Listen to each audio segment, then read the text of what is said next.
to be the straight guy, obviously. I went, pictures? What pictures? What are you talking about? Pictures? No, we don't have a camera. And I had to do that, but every night he would try to wind me up. It was absolutely brilliant. Again, there's so many stories from that tour. So that was one of my favourites, but you know, that was a stage thing. I've done a lot of stage things, you know. And obviously, Bumblebee. And Jetfire. I like them both equally. They're different characters, but I guess Steve, you know what is to me is great is when you have input into a character. Like Nazir, I had so much input into that character that it becomes an extension of your personality, and that was down to Kit Carpenter's openness and security as a writer. He would let an actor have input into the character. He did, he invited me to do it. He went, come up with stuff. He said, you know, you've got a few lines. I went, I don't want the lines, give me the action. Give me the action stuff to do and I'll do that. The voice can have the lines, I don't care about that. And as, in case you don't know, I still hold the record for killing most people in 1 hour of family viewing in the UK. I managed to kill 18 Normans in 1 hour of Robert Shaw. Those were the days we could kill people. And obviously I was transformed. I mean, again, this is such a big international family, a legacy, you know, that you can, again, you feel like honoured, you know, you go like, oh, thank you very much, you know, but it's a great gift to be able to do what you actually love doing, and to get paid for it, and then to get flown around the world to come here to talk to people who actually like what you do. It's a fantastic honour. And and I'll tell you why I like this part of it, because it's a lesson for me. I was walking through Soho one day, and I made some of the heard this story, but I was doing a meeting at the time. I was walking down the street, and I saw this face coming towards me, and I went, that's Anthony Hopkins. And this was before Silence of the Lambs, don't forget, this is before all of that. And I actually walked past him, and I went, no, what would tell him? And I did a U-turn, and I went and tapped him on the shoulder, and I went, I don't want to disturb, I know you're probably going for a meeting or something. I just want to tell you, I'm a huge fan of yours. I think you're the best screen actor, a British actor of your generation. You really get a screen actor. And I went, oh, and he went, where you work? I'm doing a show down before we meet, blah, blah, blah. He stood and talked to me that now for about 15, 20 minutes. In the rain, in Wardour Street. He just stood there, and we talked about acting, the screen acting, the stage acting, the differences, the directors, and all that kind of stuff.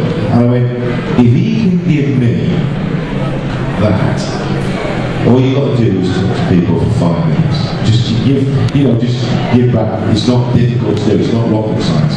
So that was kind of like a formative lesson for me in this business, was if this guy can do it and be nice and be gracious, you know, he didn't know me from Adam. It's not difficult, just give it back. You know, so.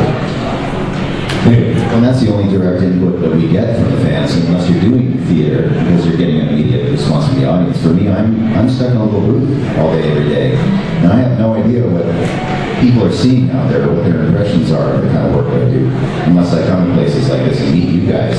And it's such an honor for me to have people come up and we just sit and chat, and I feel like I'm part of this incredible worldwide family. It's really a phenomenal thing, and how it draws people together. A lot of people in the anime community specifically they have this worldwide connection. They can talk about these things, and it is a common language that a lot of other people don't understand necessarily, but brings us all together. And so even though I don't cosplay necessarily, I'm really honored to be a part of this society. So I just want to say thank you guys for having us here. It's incredible. It's really incredible. I don't know how we're doing for time, but these people just walked in and everybody's got to ask a question. No, you two, that's what I'm looking at you two right there. Look at you two, look at you, I see you, I see you. Is there a character part in the past that you voiced or one you have in the future?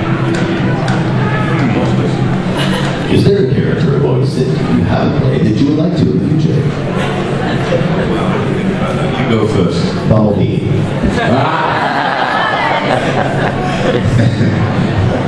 No, you can't. Sorry. No. Wow. Do you know there's so many things you like to do? I mean, I would love to do an episode of Star Trek. I don't care what the series, I don't care what, I just love to do an episode of that. I like them Star Trek. I've done so many daft things that, again, I did Frasier, you know, did an episode of that, you know, so I've been abused by Kelsey Grammer, basically. I did an episode of Alias. I got kicked in the head by, you know, Wilson and Jennifer.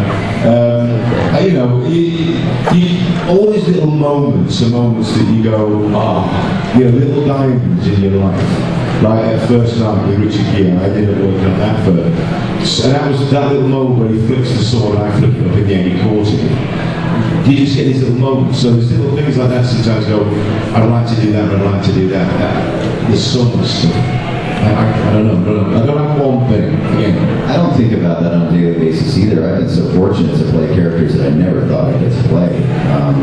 I'm just grateful every day that people still want me back to do the work.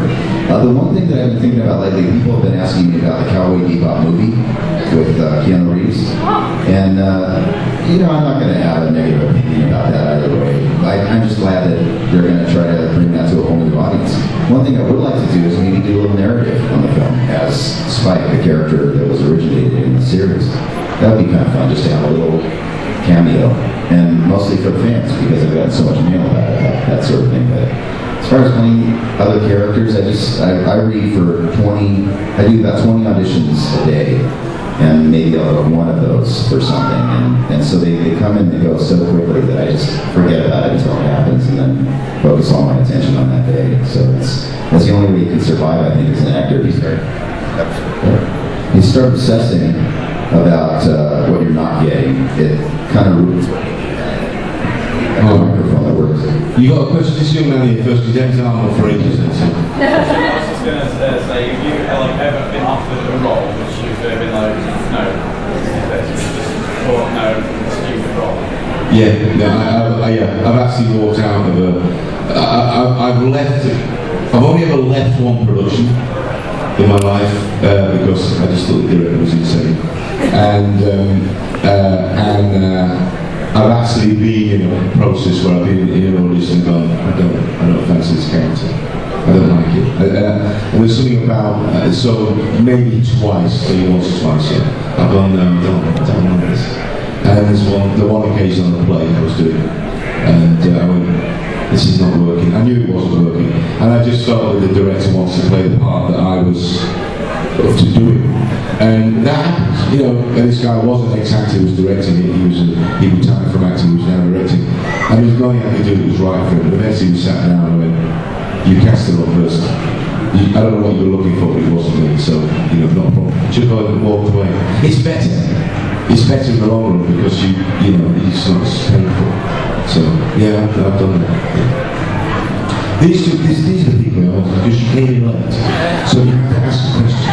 You know, so how do you get noticed? But we see you. I saw you coming up. That's the phone there. I was wondering, sometimes when I'm looking up who does voice acting for different animated TV programs, that some of the people have different stage names. Like, I was searching up Steve last night, it came up with David Lucas, and I was like, what's that about? Your secret life has found you out in London. Well, I was born a woman. No, there are all sorts of reasons that people use different names. Part of it is because of union rules. Early on in actors' careers, union actors have to take union work or non-union work just to survive. And so, you know, sometimes we just do it for fun. I used the name of my dog once in a production just because I thought it was a fun thing to do when I was bored. But there's What's the name of your dog? Andrew.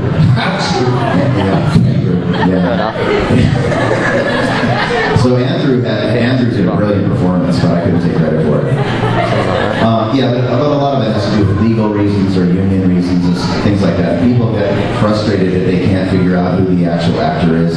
Sometimes they think they know, they start blogging about it, and it gets us in trouble with the union later on. So, you know, I don't do non-union work, and I haven't for many, many years, but in the early days when I was doing both, it tended to backfire on me, getting in trouble.